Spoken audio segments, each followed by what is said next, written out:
To read more of my reviews, check out anifilereviews.com or follow me on Twitter at MarsicoX or at Anifile. Today's review: Loose Ends of the Summer. The summer season is beginning to wrap up, with its series reaching their final episodes. It's okay though, we have a whole season to entertain us coming in a little under 3 weeks' time.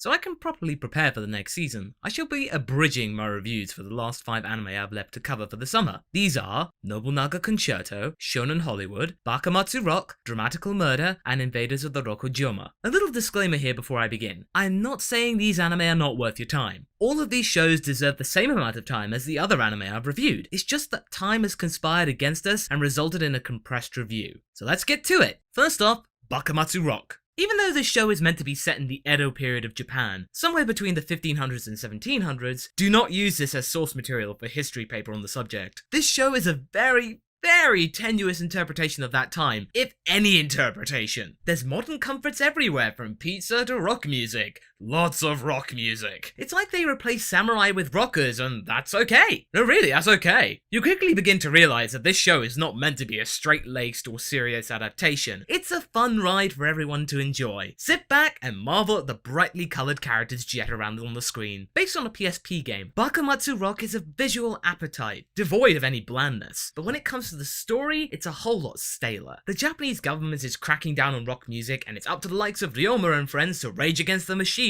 and collect the peace souls in order to rock the police. All I'll say is that I think it's worth a watch only if you don't mind a very loosely pieced together plot, and like characters having fun and some pretty good music. If not, it's gonna annoy you how thin the plot is in comparison. It feels very neglected. This is available to stream on Crunchyroll. My rating? Caution. Next up, Dramatical Murder. Dramatical Murder is a straight-up shambles. There, I said it. Here's why. It's clear that this show had very little to work with in terms of resources and far too much content to stuff into it. Hours of gameplay from the BL, Boy Love game, are condensed into 20-minute episodes, and the result is a bit of a mess. The characters look poor, the story feels rushed, and the overall feel is rather off. The story focuses around Aoba, a resident on the isle of Midorijima, an island which was privatized by a huge company, and the residents have been forced to move to another part of the island. Aoba has been facing a lot of pressure from gangs and other people to participate in the popular virtual reality game Rime, but he refuses. Unluckily for him though, he is dragged into it and his life is never the same again. I did give the story a chance to develop, like most people online have implored others to, but I still can't get into it. This anime is comparatively tame when placed next to the original game, which is a bad thing as a lot of the general appeal for the title has been lost in the conversion. It all feels awkward, like things are wanting to happen, but things turn coy all of a sudden. It's a good summation of this show. Missed opportunities. This is available to stream on Crunchyroll, too. My rating? Cancel. Then we have Invaders of the Rokujoma. This show is a lot of fun, but I feel like it was missing something. Invaders of the Rokujoma is a simple tale. Satomi is fighting to keep his apartment, which has been invaded, hence the name, by various spirits, oddities, aliens, and the like. All want a piece of the action, and this sets everything up for a classic harem anime, be it a supernatural one. Sanaya is the lead girl, as it were. She is the ghost who originally occupied the flat and scared previous owners away. She tries to do this to Satomi, but finds a challenge on her hands. Never resist the powers of a desperate student. Over the course of the anime, the 5 lead girls learn to live with Satomi, whilst they all justify their cases to earn the bedsit. I found the idea pretty surreal. It's not even a good-looking place to live. It's student digs. That contributes to the overall amusement of the production. It left me with a smile. If only I had the courage though to push further and break into greatness. Instead, it settles to be an uncomplicated and light-hearted story, and something which won't bother the heavy hitters of this season. That lack of ambition is disappointing, but I didn't feel cheated at all. It's certainly something to give a shot. Having this rich mix of girls reminds me of Haruhi Suzumiya and the buried treasure of Nanana Ryogajo, particularly the ghost element. Also, for those wondering, fan service is surprisingly low considering the amount of female characters. This is available to stream on Crunchyroll. My rating? Continue.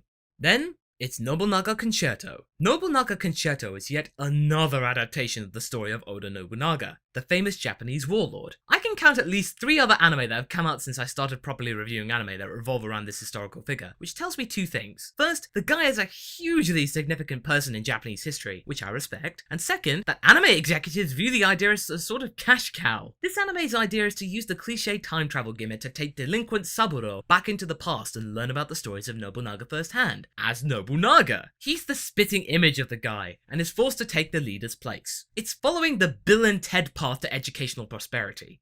Excellent! The ambition is here, but the animation is quite off-putting. Like Knights of Sidonia, Fuji TV, the producers, have gone for a 3D style. but it's not worked well. The first thing I noticed was that the heads of most characters looked like they were bobbing around statically, whereas the bodies were moving around more freely below. This looseness carries through to the narrative, and the whole notion of time traveling and not choosing to exploit your foresight in the past is nonsensical. True, Saburo is a dullard who is now learning the importance of history directly, and that you should pay attention in class. You never know when you might get flung back into the past and profit from it. For me, Nobunaga Concerto tries but fails to catch my interest, due to its lack of originality when it comes to the story. The backdrops look great though. This is available to stream on Crunchyroll. My rating, caution.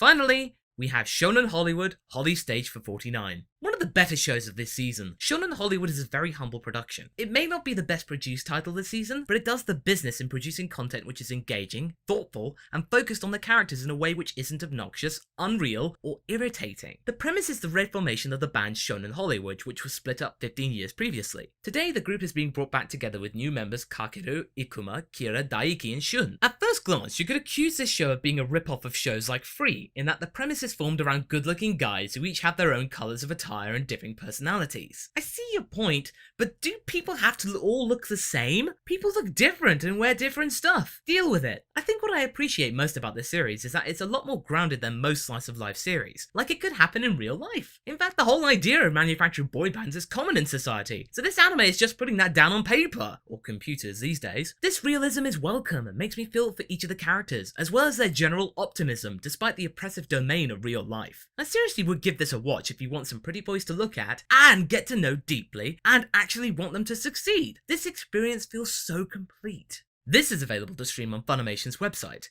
My rating? Continue. So that's it. We managed to tie up the loose ends of the summer. It's now time to ponder for a while and come up with the top and bottom 5 anime of this season. Catch you later, guys! If you like what you heard, please visit my Patreon campaign to help grow Anifile at patreon.com/MasakoX, or follow me on Twitter at MasakoX or at Anifile.